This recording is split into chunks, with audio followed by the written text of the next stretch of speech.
چنانچہ لاہور کا ایک نوجوان تھا، اس کی شادی ہوئی اور وہ بیعت ہوا شادی کے چند ہی دن بعد.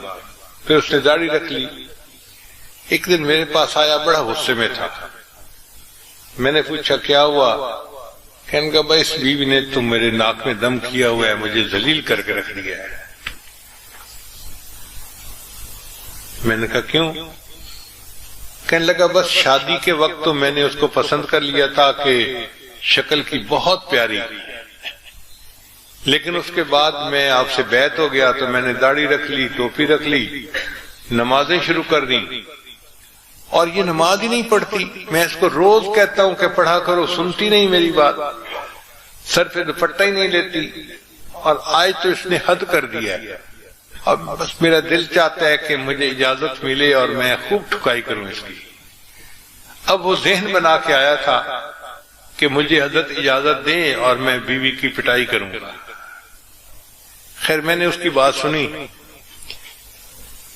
اور میں نے پھر اس کو کہا کہ اچھا آپ گھر واپس جاؤ اور جاتے ہوئے مٹھائی کا ڈبہ لے کے جاؤ. تو میرا منہ دیکھ لگا. جی میں نے کہا میں نے فارسی کا لفظ نہیں بولا، اردو کا لفظ بولا ہے، مٹھائی کا ڈبہ گھر لے کے جاؤ. کہتے جی کرنا کیا ہے؟ میں نے کہا بیوی کو جا کے کہنا کہ تمہارے لیے ہدیہ لایا ہوں. اس کو تو غصہ تھا بیوی کے اوپر، وہ ہدیے کا سوچ بھی نہیں سکتا تھا. خیر وہ ہدیہ لے کے چلا گیا اور جا کے اس نے بیوی کو کہا کہ یہ میں آپ کے لیے مٹھائی لایا ہوں. تو بیوی کا دل خوش ہو گیا. پھر اگلی بات اس نے خود مجھے سنائی.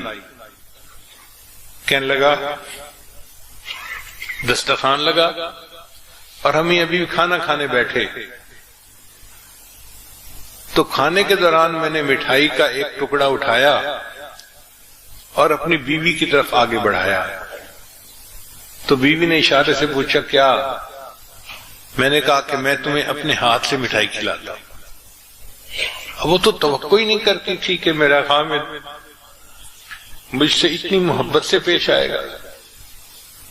خیر خامد کے کہنے پر اس نے مٹھائی کا ٹکڑا کھا لیا. پھر وہ تھوڑی دیر خاموش بیٹھی رہی. پھر اس نے سوال پوچھا کہ آج آپ نے مجھے اپنے ہاتھ سے مٹھائی کا ٹکڑا کھلایا، کیوں ایسا کیا؟ اس نے کہا مجھے حضرت صاحب نے کہا کہ یہ بھی سنت ہے کہ نبی علیہ الصلوۃ والسلام اپنے ہاتھ سے بیوی کو روٹی کا لقمہ کھلایا کرتے تھے، تو میں نے سنت پر عمل کیا. کہتے ہیں کہ جب میں نے بیوی کو یہ کہا تو آنکھوں میں آنسو آ گئے اور وہ رونے لگ گئی. اور پھر تھوڑی دیر کے بعد کہنے لگی اچھا اگر نبی علیہ السلام کی سنتیں ایسی ہیں تو مجھے بھی بیعت کرواؤ، میں بھی نیک بننا چاہتی ہوں. اس ایک سنت پر عمل پہ وہ بیوی اس کی بیعت ہوئی، اس نے پردہ شروع کر دیا، 5 وقت کی نمازیں شروع کر دیں، اور اللہ نے ان کے گھر کو آباد کر دیا.